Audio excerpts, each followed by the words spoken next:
We're in Marrakesh at COP22, and we're all kind of struggling to find what's best to do with the opportunity of being here, to make the most of this, especially with a very challenging political situation. Here's Tim Harper, who's an American in Copenhagen. Tell me what brings you to Copenhagen, and then tell me what brought you here. I did my undergrad in environmental science, and I decided that I wanted to go into climate science. But I felt like I needed to get out of the American context to fully gain an understanding of climate change and everything about it. How did you get here? What opportunity, what vehicle brought you here? I just applied for a spot through my university, and I got a sponsorship from them just to come down here and learn about the negotiation process. I think it's a climate change degree that you're getting. Tell us about that. Obviously something is not working within the science of climate change, whether it be the communication or the science itself. If the science were enough, then we would have already solved this issue. And so the degree that I'm doing is a master's degree in climate change, not climate science, not geography, fully on climate change.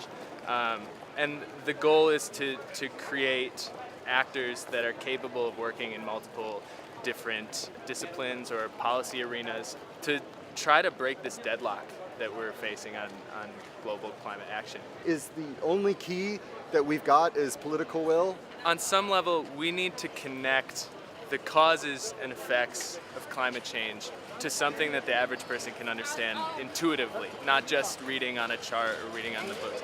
Unless we can demonstrate that climate change is affecting everyday life, I don't think that the call for action is going to resonate with people. And I think that's partly what you see going on in the US, where for better or worse, a lot of the communities are not very vulnerable to climate change right now, and it's tough to get people to act when climate change just doesn't register to them on an intuitive level. It's my sense that survival needs to be directly threatened, and then once that happens, humans are very good at reacting in ways that they can do amazing things. So in the US, it's that people are not able to connect dots. Even if the climate is impacting them, they don't get how, because they're saturated by many other kind of politics. Absolutely. It's very interesting that you decided you needed to get out of the US to have a different perspective and, I don't know, bring that back to the US. So are you getting that in Denmark, and how might you bring that back to the US to raise awareness?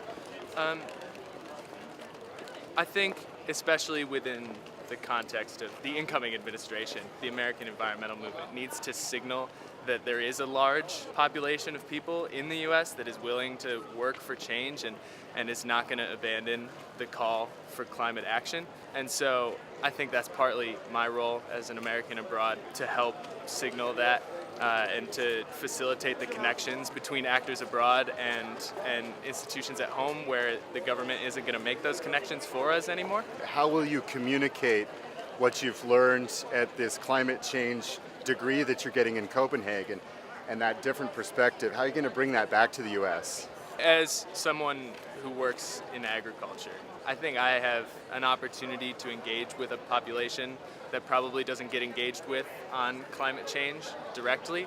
And a lot of the methods and practices that I'm learning in Copenhagen are methods that have yet to be adopted by big agriculture in the US. What specific method, if there was just one thing you could bring to US agriculture, what would that be? Bring that from Denmark to the US? I think there's huge potential for carbon sequestration in U.S. agricultural soils because it's so intensified and it's so widespread across the U.S. and it's such a huge area. That's a massive carbon sink. And it doesn't take that much of a change in practice to begin sequestering carbon in agricultural soils. Some small changes in tilling practices, some small changes in cover crops, with small changes in policy, a high return on investment, we could open up a huge carbon sink throughout the US and engage with people that don't necessarily already engage in climate action. What do you want to bring back from Marrakesh to your studies, to the world?